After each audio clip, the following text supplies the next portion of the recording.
Përshëndetje të gjithëve nga edicioni mes ditës këtu në Top Channel. Aleatët e Partisë Demokratike kërkuan sot shtyrjen e zgjedhjeve me 6 muaj gjatë një takimi në Bashkinë e Kamzës.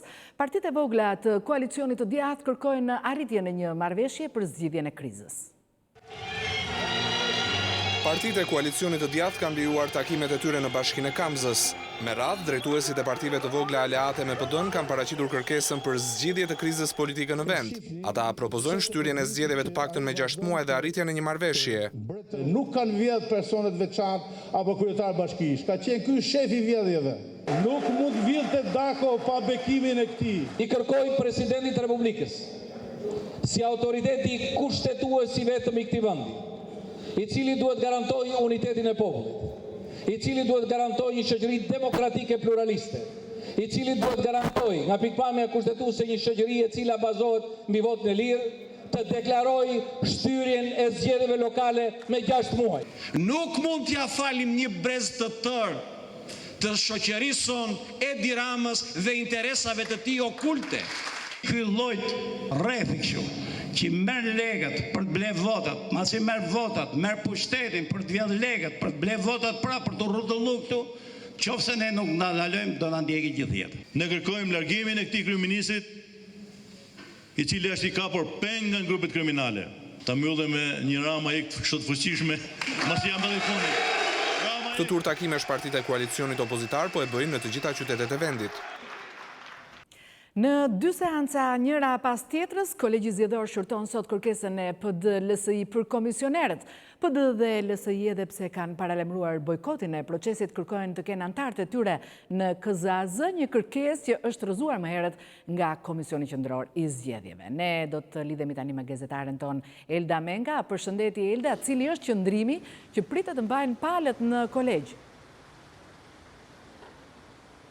Përshëndetje Genta, ashtu si tham edhe pse është objekt i njëjtë, Partia Demokratike dhe Lëvizja Socialiste për Integrim kanë dërguar kërkesat ankimore të ndara në kolegjin zgjedhor. Së pari do të shqyrtohet ankimimi i Partisë Demokratike, në ora 1 është parashikuar seanca, e cila do të mbahet me këtë trup gjykuese.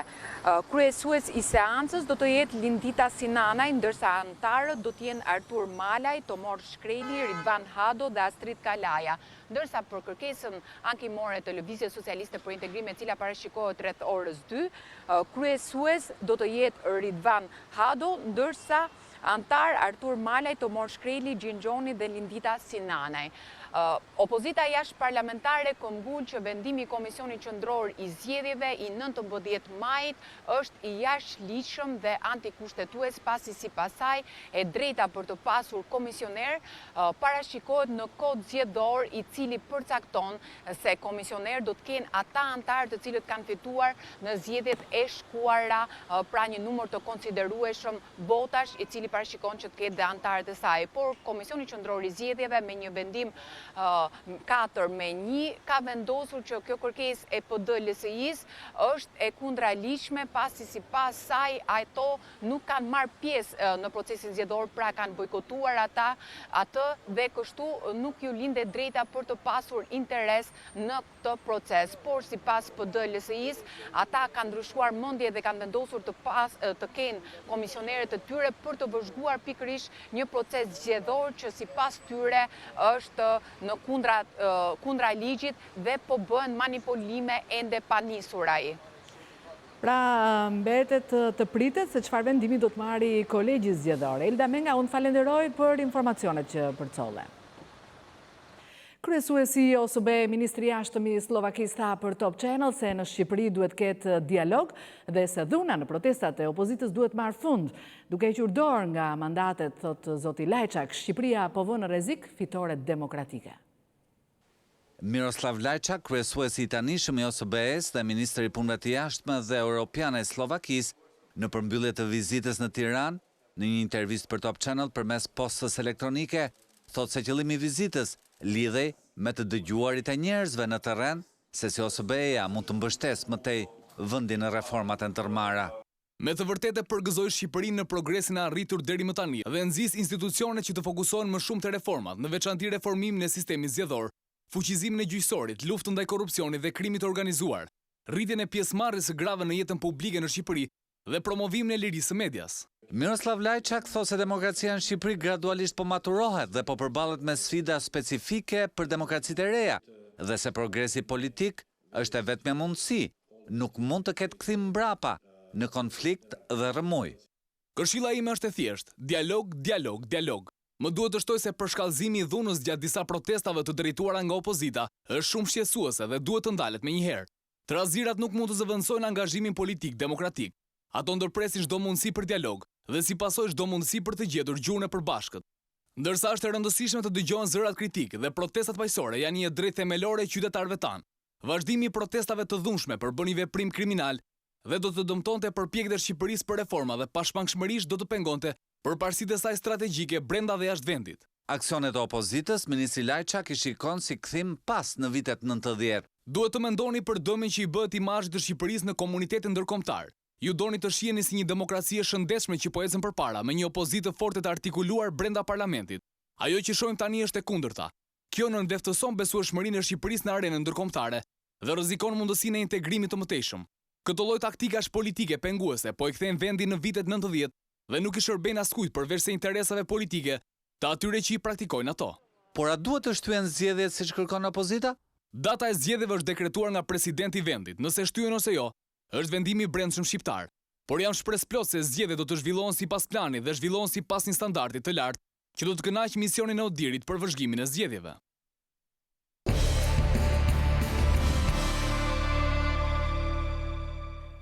Prokurorët kandidat për SPAK kalojnë në sitën e vettingut. Sot është radha e prokurorëve Enejd Nakuçi dhe Edvin Kondili. Ne do të lidhemi me gazetaren Anila Hoxha, e cila e ndjek këtë proces. Përshëndetje Anila, një prej seancave nis në këto çaste. Çfarë do të analizohet në karrierën e këtyre dy kandidatëve? Përshëndetje, sa po ka nisur në fakt seanca e rivlerësimit të prokurorin e krimeve të rënda, zotin Enejd Nakuçi, i cili është gjithashtu garon për kandidat për në prokurorin e posaçme SPAK. Këtij prokurori do t'i vlerësohen të tre komponentët e vettingut, që janë kriteri i pasurisë, aftësitë profesionale, por edhe përshtatshmëria e figurës. Sikurse ka lexuar deri më tani, të paktën derisa unë isha në seancën e rivlerësimit, relatori i çështjes, zoti Roland Ilia, ai tha se Inspektorati i Lartë i Deklarimit dhe Kontrollit të pasurive i ka ekspozuar dhe ka deklaruar se pasuritë e prokurorit të krimeve të rënda zotit Nakuçi janë në rregull. Seanca po zhvillohet ndërkohë. Prokurori i krimeve të rënda ishte pa avokat dhe pa përfaqësues ligjor, çka do të thotë se ai do të mbajë fjalën e tij dhe do të kërkojë konfirmimin në detyrë vet, pra pa praninë e një mbrojtësi. Ndërkohë, në orën 14 është gjithashtu seanca tjetër e vettingut për prokurorin e krimeve të rënda zotin Kondili. Të dy këta prokuror kanë hetuar çështje të forta. Prokurori i cili po zhvillohet seanca në fakt ka qenë një nga prokurorët që ka hetuar Klement Balilin, ndërsa prokurori tjetër i orës 14 zoti Kondili ka hetuar çështjen e kokainës së Durrësit. Ndërkohë, për sa kohë po fillon me prioritet shqyrtimi i vettingut për 24 kandidatët që garojnë për në SPAK, ka dalë gjithashtu një datë tjetër për kandidaten e SPAK-ut, zonjën Enkelejda Milonaj, e cila është prokurore në Elbasan.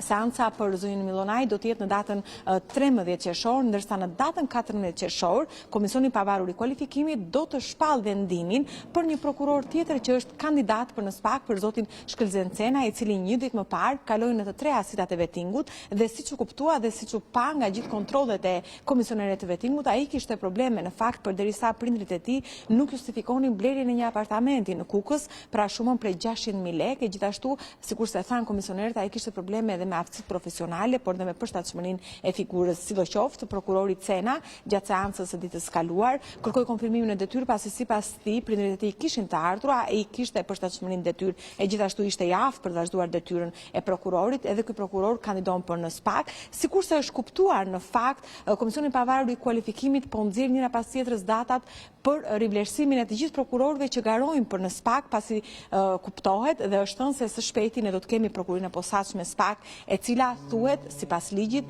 se do të hetojë zyrtarët e lartë për korrupsion e gjithashtu edhe krimin organizuar. Në listën e kandidatëve ka 13 prokurorë të krimeve të rënda që kanë shërbyer në prokurorinë e krimeve të rënda që nga ngritja e këtij institucioni prej vitit 2004, por gjithashtu ka edhe mjaft prokurorë të tjerë, sikurse janë të shkallëve të para të prokurorisë, të cilët janë magjistratë, gjithashtu kanë hetuar dosje të forta. Mbas rivlerësimit nga Këshilli i Lartë i Prokurorisë, që sikurse na u thanë në rrugë zyrtare, rivlerësimi i tyre po bëhet dhe pikëzimi i tyre do të zhvillohet nga KLP-ja, do të mbyllet brenda muajit qershor, gjithashtu gjatë javës në vazhdim do të ketë edhe rivlerësim, pra në Komisionin e parë të kualifikimit, do të thotë se në së shpejti do të kemi prokurorin SPAK që do të hetojë mjaft personazhe interesant nga bota e krimit, por dhe zyrtarë të lartë. Po. Faleminderit Anila Hoxha për informacionet që përcolle lidhur me këtë moment të rëndësishëm pra të nisjes së procesit të vettingut për kandidatët për prokuror, kandidat pra për SPAK-un. Prokuroria e Tiranës nisi hetimet për të mësuar se kush nxori faktet e dosjes 339. Nën hetim do të jenë prokurorët dhe oficerët gjyqësor, të cilët kanë ndjekur dosjen si dhe qendra e përgjimeve në prokurorinë e përgjithshme. Arta Marku kërkoi hetim pavonesë, ndërkohë prokurorët e çështjes kërkuan nga media që të mos publikojë më materiale nga kjo dosje. Pas publikimit të përgjigjeve të Bild, Prokuroria e Tiranës ka bërë të ditur se ka nisur një hetim për nxjerrjen e fakteve të hetimit. Prokuroria e Rrethit Gjyqësor Tiranë ka nisur hetimet në lidhje me të dhënat e publikuara mediatikisht për çështjet e hetuar nga Prokuroria për krime të rënda, thuhet në njoftimin e prokurorisë, ku bëhet e ditur se hetimet e filluara synojnë të nxjerrin në pa arsye të publikimit në mënyrë të palishme të këtyre përgjimeve. Mësohet se në hetim do të jenë edhe prokurorët dhe oficerët gjyqësor, të cilët kanë ndjekur dosjen 339, si dhe qendra e përgjimeve në prokurorinë e përgjithshme. Edhe prokuroria e përgjithshme e përkohshme Arta Marku ka reaguar duke u bërë thirrje prokurorëve që kanë në hetim çështjen 339 dhe 184 të hetojnë dhe të zgjidhin pa humbur kohë këto çështje. Prokurori i përgjithshëm ndihet i indinjuar që në radhët e prokurorisë akoma militojnë prokuror apo punonjës të tjerë që janë gati që për interesa të vogla personale të bëjnë pazar me çdo dosje penale, duke kontaminuar opinionin publik me informacione të pahetuara dhe të pa verifikuara nga ata vetë si autoritete përgjegjës për hetimin dhe verifikimin e tyre, thuhet në reagimin e krye prokurores, e cila bën thirrje të hetohet me shpejtësi dhe nxjerrja e sekretit hetimor. Arta Marku bën të ditur se ka nisur edhe një verifikim administrativ i mënyrës se si kanë lëvizur si ditë, dividit, si dhe materialet e tjera të përgjimit nga zyra e përgjimeve në prokurorinë e përgjithshme drejt asaj të krimeve të rënda. Ky është Top Channel. Agjencia Kombëtare e Barnave thot se kompanisë farmaceutike CFO Pharma pritet të jepet një gjobë sa 10 fishi për fitimit abuziv me shitjen e medikamentit Soludamin. Burimet thonë se kjo gjobë mund të shkojë deri në 400 milion lek, por ky do të jetë vetëm penalizimi i parë pasi çështja po ndiqet nga prokuroria. Abuzimi me çmimin e medikamentit Soludamin nga subjekti farmaceutik CFO Pharma duke e shitur atë 18 herë më shumë se sa çmimi që kishte miratuar Komisioni i Çmimit të Barnave, do t'i kushtoj kësaj kompanie një gjobë 10 fish sa përfitimi në mënyrë abuzive që ka pasur kjo kompani nga shitja e Soludaminës. Kjo deklarohet nga Agjencia Kombëtare e Barnave në një reagim të parë të këtij institucioni i cili kontrollon tregun e medikamenteve në vendin tonë. Burimet të Top Channel thonë se gjoba 10 fish për përfitimin abuziv mund të shkojë deri në 400 milion lek ndaj CFO Pharma. Dhe ky është vetëm penalizimi i parë që merr kjo kompani pasi çështja po ndiqet edhe nga prokuroria. Në deklaratën e Agjencisë së Barnave thuhet se janë përcjell organeve kompetente për ndjekje të gjithë informacionet me konkluzionet e kontrollit të bërë në treg nga kjo agjenci në bashkëpunim me sektorin kundër krimit ekonomik në lidhje me pullën e vendosur në barin Soludamin. Kujtojmë se nga investigimi i bërë nga Top Channel, rezultoi se CFO Pharma e blinte ilaçin me një çmim 4.8 lek dhe u ashiste pensionistëve 18 herë më shtrejt, kundrejt 1357 lekëve, duke ndryshuar edhe çmimin në pullën e miratuar nga Komisioni i Çmimit të Barnave. Përveç gjobës nga Agjencia e Barnave, tani më, prokuroria ka nisur hetimin e dosjes së CFO Pharma dhe administratorit të saj, i cili ka kryer shkelje penale. Banorët e njësisë administrative Zerqan në Bulqiz nuk kanë sot një qendër shëndetësore që t'u ofrojë shërbimet që u duhen. Nga spitali i dikurshëm sot ka mbetur vetëm një dhomë e vogël që quhet qendër, por me të cilën banorët nuk janë të kënaqur. Në njësinë administrative Zerqan në Bashkinë Bulqiz dikur kishte një spital me rreth 30 shtretër. Shërbimi shëndetësor ofrohej nga i përgjithshëm deri ndërhyrjet kirurgjikale dhe lindjet. Në këtë zonë ku dikur ngrihej një nga spitalet më të mirë të Dibrës, sot ka vetëm një qendër shëndetësore, ku shëndetësia ofrohet me sferave. Janë kushet mëja, se da për vetë, ato shenë. A funksionon sot? Ja, sot ja. Sa ko ka që nuk funksionon këtë spital? Ka një vit. Si e kujtoj spitalin më, si maj meri sa s'ka pas. Po ne dulu bon këdërt. Ka pas maternitet. Ka me sallë kirurgjie. Banorët thonë se spitali i tyre dikur u shërbente 14 fshatrave, ndërsa sot shërbimet që ofrohen në qendrën shëndetësore nuk u vinë në ndihmë as familjeve të zonës.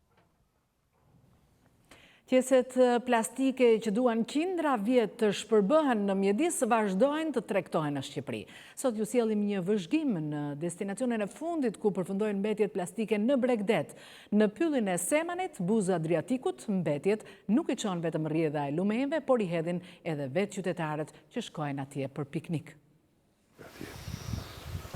Një nga zonat më të ndotura me mbetje plastike në Bashkinë e Fierit mbetet pylli i Semanit. Në pyllin me pisha 500 metra larg bregut të detit Adriatik, situata nuk është përmirësuar pas ndalimit me ligj të prodhimit të qeseve të pariciklueshme.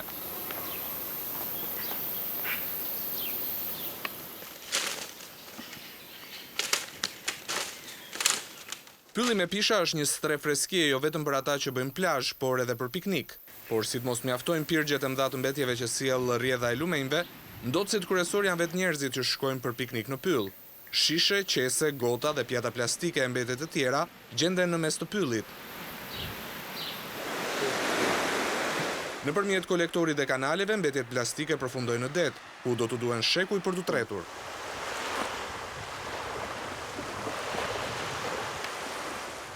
Në Itali po zbatohet një projekt për pastrimin e detit nga plastika, pjesë të cilit janë edhe peshkatarët. Disa balena gjatë javëve të fundit kanë zbrazur në plazhet e Italisë stomaqet plot plastik.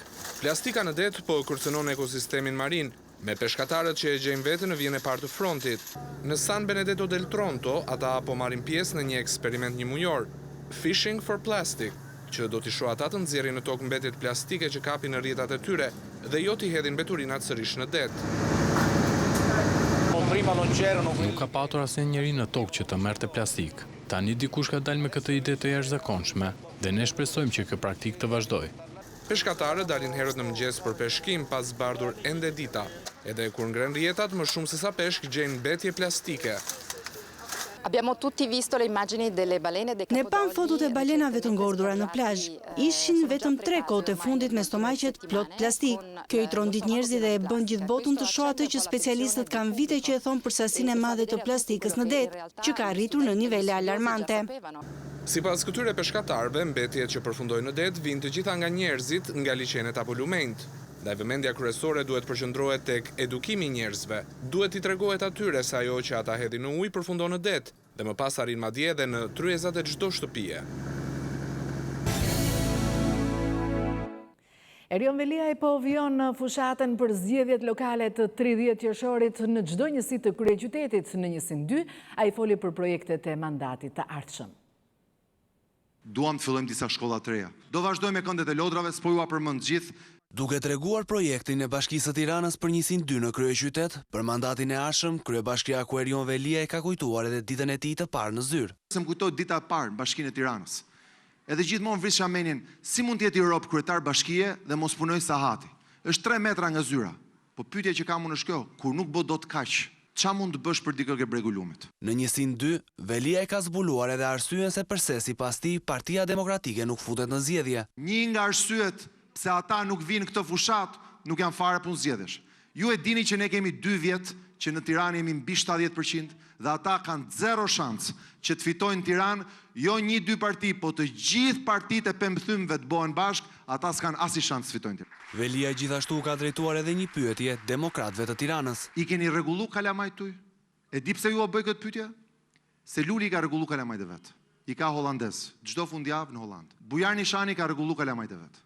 I bëri austriak. Ju kanë dhënë shtetësit huaj, kanë lënë me dëshirë shtetësinë shqiptare dhe i thonë shqiptarëve pse s'na votoni. Pyetja për çdo demokrat është, demokratët e ndershëm, i kanë kalamajt austriak ose holandez? Se nëse i kanë, le të mos na japin votën. Gjatë takimit në njësin 2, kreu i Bashkisë së Tiranës tha se gjatë 4 viteve të ardhshme do të realizohet projekti 100 lagje i ngjashëm me atë të 100 fshatrave. Të premten mira maturant në të gjithë vendin do t'japin provimin e parë të maturës atë të gjuhës së huaj.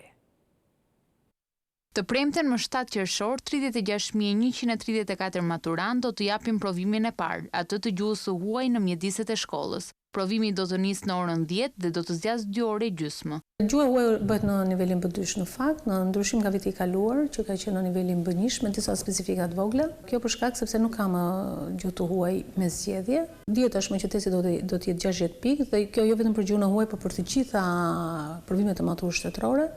Do të ketë një grup me pyetjesh me alternativa, sikurse ka dhe pyetje me zhvillim dhe patjetër që gjuha huaj, sikurse dhe gjuha shqipe kanë edhe esen. 5 ditë më vonë, maturantët do të bëjnë testin e gjuhës shqipe e letërsisë dhe më 17 qershor do të jetë testi i radhës. Më 24 qershor, provimet e maturës shtetërore përfundojnë me lëndën me zgjedhje, që ndryshe nga matura e shkuar, këtë vit do të jetë vetëm 1 dhe jo 2. Risi tjetër e kësaj mature është se testit i bashkangjitet një fletë e dedikuar për pyetjet me alternativa. Duke parë përgjigjet që kanë dhënë në test, do t'i hedhin në fletë përgjigje ku secila pyetje ka 4 alternativa të vendosura në radhë dhe në përputhje me alternativën që ata gjykojnë të saktë, ambën, C apo D, do të qarkojnë, do të mbushin edhe rrethin përkatës. Më pas kjo fletë do të shkëputet nga testi, sigurisht ajo lidhet me testin përmes një barkodi, pra nuk ka asnjë lloj mundësie që të ketë ngatresa. Gjykojmë që kjo do ta lehtësojë maksimalisht gjithë procesin përmbi të gjitha dorësi saktësinë. Ndryshimi ka prekur edhe kutitë që do të mbajnë provimet për t'i transportuar në shkollat përkatëse. Nuk do të jenë më kartoni, por do të jenë të siguruara. Për 15 nxënës do të ketë një mësues mbikëqyrës, si dhe nuk do të mungojnë bllokuesit e valve, për të pasur një proces të drejtë testimi. Ditën e provimit duhet ta lënë në shtëpi celularin. Të shkojnë në klasë, 2 orë gjysmë të japin provimin dhe gjithçka mbyllet këtu.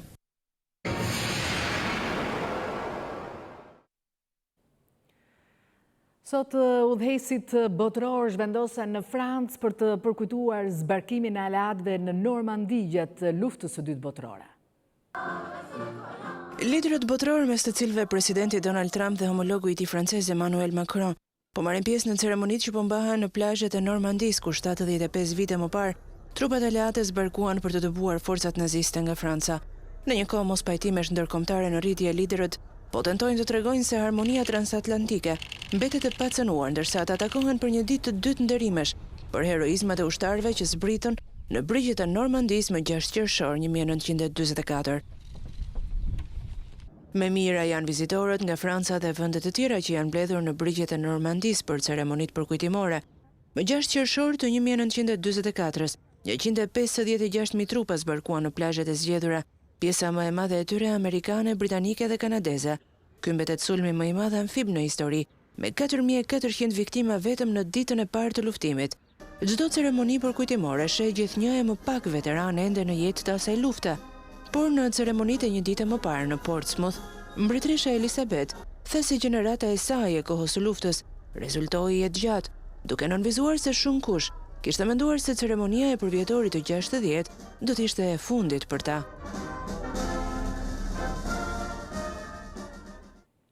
Kompania Amazon do të përdorë dron për të shpërndar porositë e saj.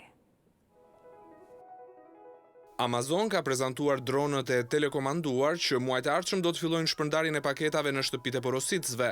Giganti i blerjeve online nuk ka dhënë një kohë precize se kur dronët do të nisin shpërndarjen, por thotë se ata përdorin vizionin kompjuterik dhe mund të pikasin apo evitojnë njerëzit, apo edhe telat e rrobave në kopshte, kur ata të ulen. Jeff Wilkie, që mbikëqyr rrjetin e tregtisë në Amazon, tha se dronët janë tërësisht elektrik dhe mund të fluturojnë në distanca deri në 24 kilometra dhe ta bëjnë këtë brenda 30 minutave. Ata mund të mbajnë po ashtu pako që arrin deri në 2.3 kg. Amazon ka vite që punon për shpërndarjen me dron. Në dhjetor të 2013-s, presidenti dhe themeluesi i Amazon, Jeff Bezos, tha se dronët do të fluturonin drejt shtëpive të porositësve brenda 5 vitesh. Por ky afat kaloi për shkak të problemeve me rregulloret.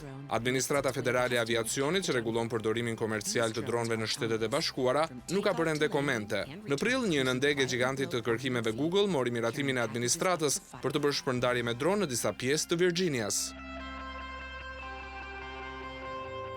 Një tren me turist për Arktik është nisur nga Rusia. Treni i parë me turist do të udhtojë përmes rajonit arktik të Rusisë për të kaluar më pas në Norvegji. Ai u nis nga stacioni i Shën Peterburgut me 91 pasagjerë në bord për këtë udhtim inaugurues. I gjithë udhtimi do të zgjasë për 11 ditë dhe do t'i lejojë pasagjerët të zbulojnë zona që janë shumë të vështira për të arritur me mjete të tjera. Dhe organizatorët janë shumë entuziastë. ashtu si dhe vetë turistët.